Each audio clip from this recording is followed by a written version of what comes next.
स्वागत है दोस्तों आप लोगों का क्लास ऑक्साइड में। लखनवी अंदाज क्लास 10 हिंदी क्वेश्चन आंसर के साथ आ चुका हूं। यह आपको क्षितिज बुक चैप्टर 12 में दिया गया है और इसके रचनाकार है यशपाल जी। तो इससे पहले हम लोगों ने एक्सप्लेनेशन देख लिया था। इस वीडियो में हम लोग क्वेश्चन आंसर देखने वाले हैं। तो चलिए पहला क्वेश्चन से शुरुआत करते हैं। पहला क्वेश्चन है, लेखक को नवाब साहब के किन हाव भाव से महसूस हुआ कि वे उनसे बातचीत करने के लिए तनिक भी उत्सुक नहीं थे। देखिए, जब सेकेंड क्लास में लेखक चढ़ते हैं तो चढ़ने के बाद वहां पहले से एक व्यक्ति बैठे हुए थे पालथी मार करके, जो दिखने में नवाबी नस्ल के लग रहे थे। ऐसे में लेखक को ऐसा महसूस हुआ कि वे व्यक्ति जो है लेखक से बातचीत करने में बहुत ज्यादा सहज महसूस नहीं कर रहे थे।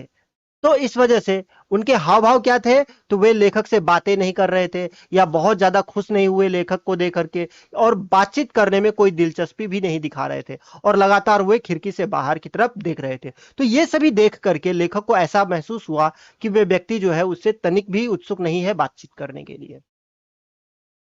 अगला क्वेश्चन है, नवाब साहब ने बहुत ही यत्न से खीरा काटा, नमक मिर्च बुरका, अंततः सूंघकर ही खिड़की से बाहर फेंक दिया। उन्होंने ऐसा क्यों किया होगा? उनका ऐसा करना उनके कैसे स्वभाव को इंगित करता है।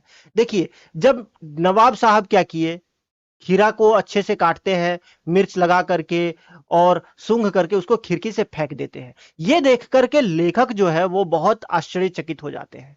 तो आश्चर्यचकित क्यों हो जाते हैं? क्योंकि अगर आप देखोगे कोई भी किसी खाने की चीज को बाहर फेंक दे तो किसी को भी आश्चर्यचकित होगा। तो ये जो लेखक से पहले पूछे हुए थे कि वे भी खीरा को लुफ्त उठाए, तो लेखक क्या कर देते हैं, सिंपली मना कर देते हैं। अब मना कर दिए, शायद इस वजह से उनको क्या हुआ, तकलीफ हुआ होगा कि अगर वो सोच रहे थे कि हम तो क्या है, हम तो नवाब है, अरे कोई हमें मना कैसे कर देता है। यानी कि उसके अंदर एक जो है अहंकार की भावना थी कि लेखक ने उन्हें मना कर दिया, यानी कि जो व्यक्ति हमें कुछ चीज को मना कर दिए उस चीज को हम क्या करें, हम खा लेंगे, हम नवाब हैं, तो हमारे शान के खिलाफ हो जाएगा। यानी कि स्वाभिमानी स्वभाव को जो दर्शाने के लिए इस चीज को इंगित करते हैं, यानी कि उनके स्वाभिमानी स्वभाव है, इस चीज को दिखाने का प्रयास यहाँ पे किया गया है। यानी कि वे दिखाने का प्रयास कर रहे थे, यानी कि बनावटी जीवन को दिखाने का प्रयास कर रहे थे, शायद इस वजह से। अगला क्वेश्चन है, बिना विचार घटना और पात्र के भी क्या कहानी लिखी जा सकती है? यशपाल के इस विचार से आप कहां तक सहमत हैं?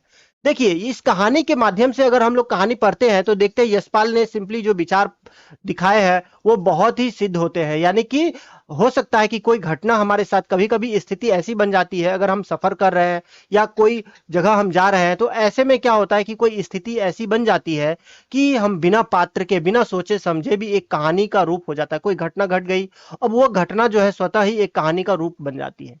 सपोज कीजिए आप कहीं जा रहे हैं और आपके साथ कोई हादसा हो गया, तो आप उस हादसे को बयां कर सकते हैं एक कहानी के रूप में।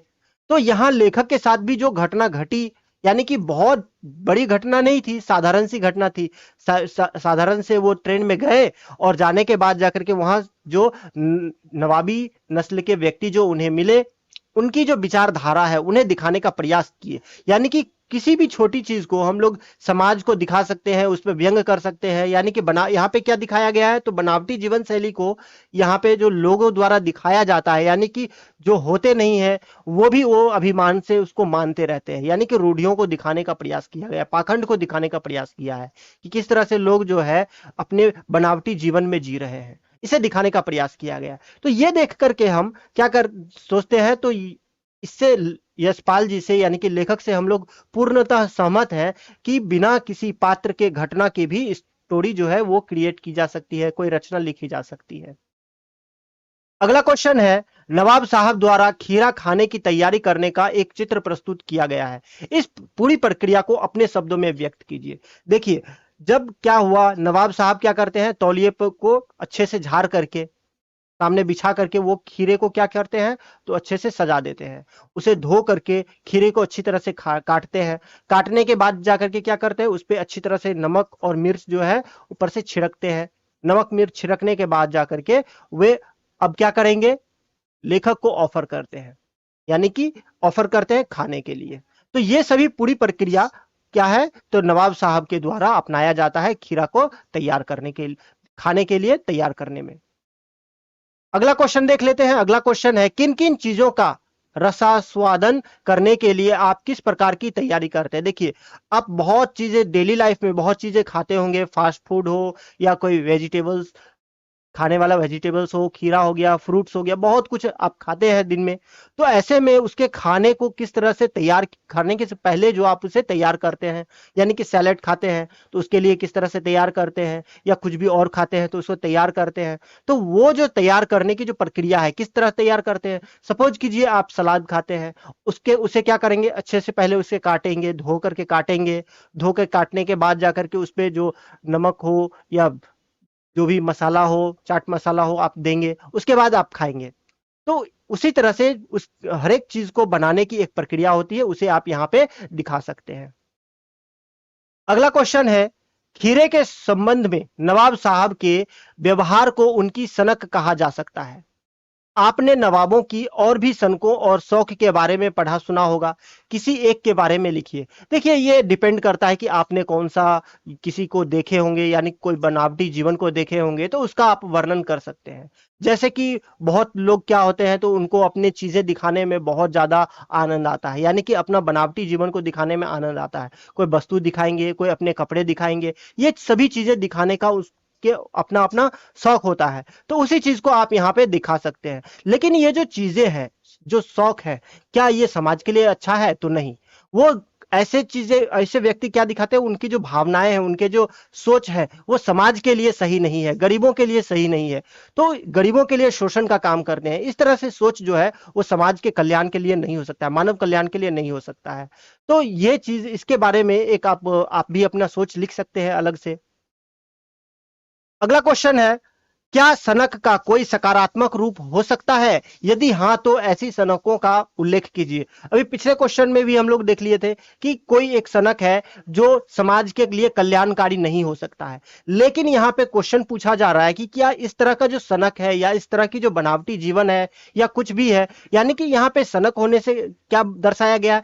तो कोई भावना, यानी कि समाज के लिए कोई ऐसी भावना जो, अब जो कोई भावना है तो वो क्या होगी, वो तो सकारात्मक भी हो सकती है, नकारात्मक भी हो सकती है। तो ऐसी भावनाओं को दिखाइए जो कि सकारात्मक हो। तो बहुत सारे समाज में ऐसा नहीं है कि नकारात्मक भावनाएं ही विद्यमान है, ऐसा नहीं है कि समाज में सिर्फ आप देखोगे तो लोग जो है गलत ही सोचते हैं, सिर्फ बनावटी जीवन ही जीते हैं, ऐसा नहीं है। लोग सकारात्मक चीजें भी सोचते हैं, सकारात्मक चीजें भी करते हैं। उदाहरण के लिए बहुत सारे ऐसे व्यक्ति, आपको बहुत सारे व्यक्तियों का उदाहरण, महापुरुषों का उदाहरण आपको मिल जाएगा। जैसे उदाहरण के लिए आप जीतन राम मांझी को ले सकते हैं, जिन्होंने क्या किया, अपनी सोच के लिए, समाज के कल्याण के लिए वो क्या किए, तो पहाड़ को काट करके रास्ता बना दिए ताकि लोगों की सुविधा हो, समाज के लिए क्या हो, सुविधा हो, उनके काम आए, समाज के हित में वो कार्य था, इस वजह से कर दिए। तो आप भी समाज में बहुत सारे, या इतिहास उठा करके देख लोगे तो बहुत सारे ऐसे व्यक्ति मिल जाएंगे जिन्होंने समाज के कल्याण के लिए बहुत कुछ किया है।